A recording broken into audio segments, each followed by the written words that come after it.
100 attackers stormed the base. They burned and looted it, leaving 50 soldiers dead. The morning after the Dargo attack was unnervingly quiet in Bulsa province. The air still carried the sting of smoke from the horizon, where just hours before, a military base had stood as a symbol of protection. That silence was heavy. Every citizen of Burkina Faso knew it was not just the calm after another battle. This was a calculated strike, meant to send a message. Eyewitnesses described the opening moments. A sudden, deafening wave of gunfire that forced soldiers into defensive positions. Within minutes, around 100 militants, heavily armed and moving in perfect coordination, poured into the compound. Their tactics were precise, suggesting careful planning and inside knowledge. This was no chaotic raid. It was an operation designed to cripple by the time reinforcements arrived, it was too late. Vehicles burned, supply depots lay empty, and the base itself was engulfed in flames. The attackers had melted back into the terrain, splitting into smaller units to evade pursuit, a classic move by the insurgent group suspected of carrying out the strike. For the families of the 50 soldiers killed, grief was joined by a burning question. Why Dargo? Military analysts believe the answer is strategic. Dargo sits at a critical checkpoint, monitoring movement between northern provinces where insurgents traffic weapons, cash, and fighters. By attacking it, militants aim to blind the state's surveillance network and remind the government, "We can still reach you." But unlike in the past, when such attacks shook public confidence, this one sparked something different: resolve. Within hours, candlelight vigils and rallies filled Ouagadougou and other cities. Social media flooded with messages of defiance. "They cannot break us," and Burkina Faso stands tall trended nationwide. International commentators were quick to frame the assault as proof that President Ibrahim Traoré's security policies were failing. Yet on the ground, the mood was more complex. Survivors spoke of fighting to the last bullet, of refusing to abandon their post. They fought for a mission rooted in a simple principle: Burkina Faso will defend itself. Without leaning on foreign armies, the response from the military high command was immediate. Reinforcements secured Dargo and tightened surveillance across the region. Intelligence units moved to disrupt the supply networks that feed insurgent groups. Early reports suggested the attackers had taken losses during their retreat, indicating this was far from a clean victory for them.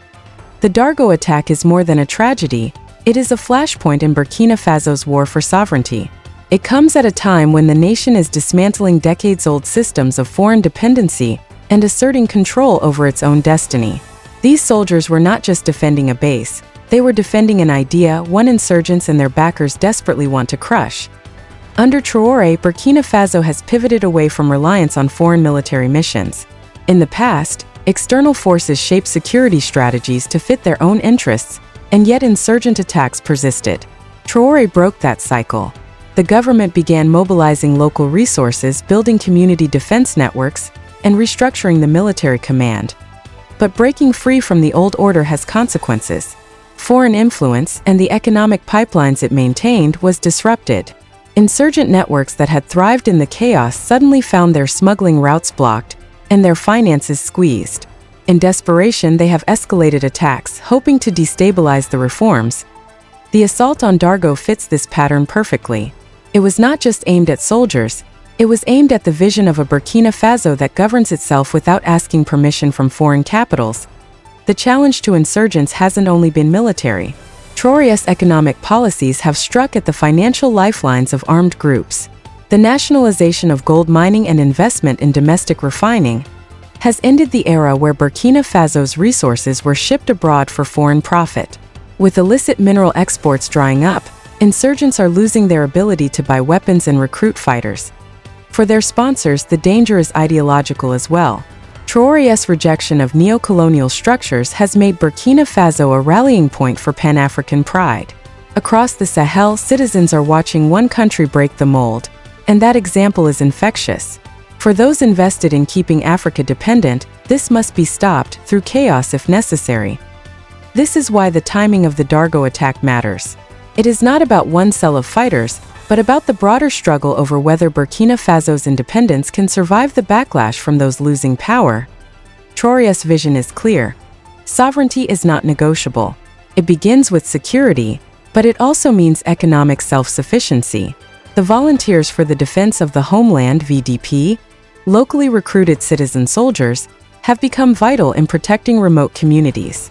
Gold refining inside the country keeps more profits at home, creating jobs and insulating the economy from foreign pressure. Agricultural policies aim to cut reliance on imported staples, ensuring that food can never again be used as a tool of political leverage. Diplomatically, Traoré is realigning Burkina Faso with partners that respect its independence, neighbors in the Sahel and non-Western powers willing to work on equal terms.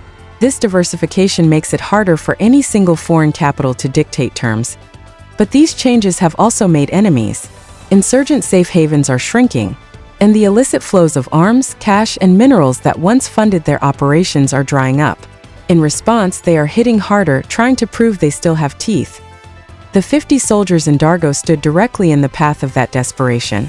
They knew reinforcements were far away, that escape was unlikely, yet they fought until their ammunition ran dry. They were not just holding ground, they were holding the line for a nation refusing to bend in earlier times. Such a loss might have been framed as proof the state had failed. Today the story is different. These men are honored as defenders of a new vision, one where no checkpoint, no province, and no border is ceded to militants. The public's reaction has been equally defiant.